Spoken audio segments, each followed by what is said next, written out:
This is the fifth and final time I'm going to be watching this film. Don't ask me why or how I got to this astronomical number, but here we are. Let's get on with the review.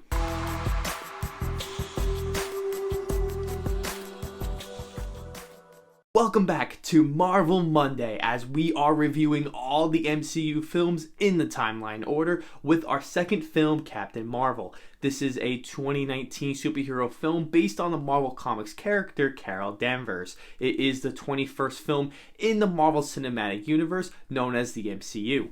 The film was written and directed by Anna Boden and Ryan Fleck, with Brie Larson starring as the titular character Danvers. The film grossed over $1.1 billion worldwide, making it the first female-led superhero film to pass the $1 billion mark. Being my fifth time watching this film, yes, laugh and scorn all you want, I still do not think this is a good movie. It is not the worst thing in the world, but it is such a boring, uninteresting, flat, and stale superhero origin film that adds virtually nothing to the table character-wise. It has no visual style or flair to stand out among any of the other films in the series, and makes our big screen debut of the awesome Captain Marvel a forgettable one. The biggest issue of the film is the writing. I found the writing to be completely disposable, with loads of random references to try to keep this film important and trying to make the fans like me say to us during the film, "Ha, wow, so that's how Nick Fury got his eye patch. That is so funny." Those references do not make this movie any better, so I'm not sure what they were going with. The film is filled to the brim with boring, long, and garbage expository dialogue that feels utterly forgettable and feels like a first draft at times. Some of the jokes are funny in this film, but it is due to the deliveries these actors are given by Samuel L. Jackson and Ben Mendelsohn. Once this film goes into the second act, the film slows way down with boring and uninteresting backstory moments where people sit around and talk, which is so irritating to sit through.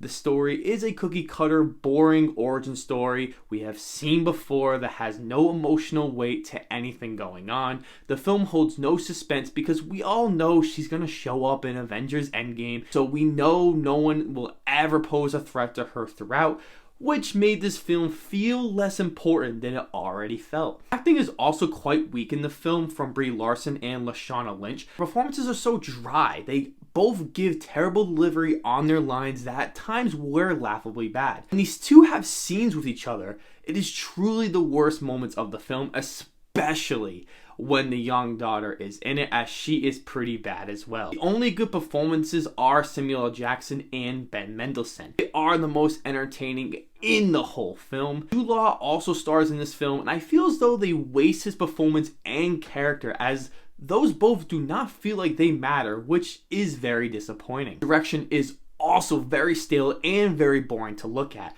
This looks and feels like an average Marvel film. The standard look and feel all the movies have has always been one of my biggest issues of the entire series. Music was just okay, nothing memorable about it in the slightest. I thought the music choices in the third act came out of left field, having this Guardians of the Galaxy vibe, which then reminded me what other two films I had wished I had been watching instead. The rest of the film didn't have that silly, over-the-top style, so it broke the tone this film was going for. Found the action scenes to be average, with the train sequence and parts of the third act to be very entertaining, with some cool visual and practical effects that had some decent choreographed hand-to-hand combat scenes. The scene where Danvers becomes her true self at the start of the third act was epic and exciting, which I wish the film had more of. The rest of them were your standard, typical, generic action scenes that didn't feel all that exciting. Without any emotional weight to them, they felt even more lifeless. Production design was a big highlight, with how great the 90s aesthetic looked,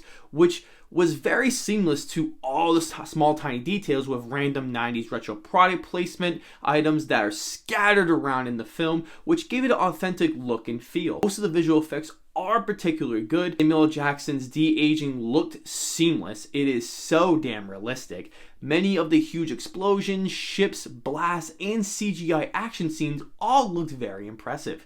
When Goose the cat is CGI in certain scenes, it is very noticeable because they do use a real cat named Reggie in the more practical scenes, so it is just obvious when the real cat is not on screen. Overall, this is a typical, boring, bad, and irritating film that does have its bright moments to keep the film being watchable, but not a movie I can go back and rewatch again because of the bad writing, weak performances, and uninteresting story to tell that never kept me invested. I do have hopes with the next Captain Marvel film, having a new creative team working on it. I think they will give Brie Larson the chance to shine as the great actor that I know she is. I'm going to give this film a 4 out of 10. You know, guys, have you seen Captain Marvel? What do you all think of it? I want to know your thoughts on the movie and where it stands in your MCU rankings down below in the comment section. If you enjoyed this review, consider hitting the like button and subscribing to the channel so that way you never miss a new fun and exciting video. As always, I will see you all in the next video.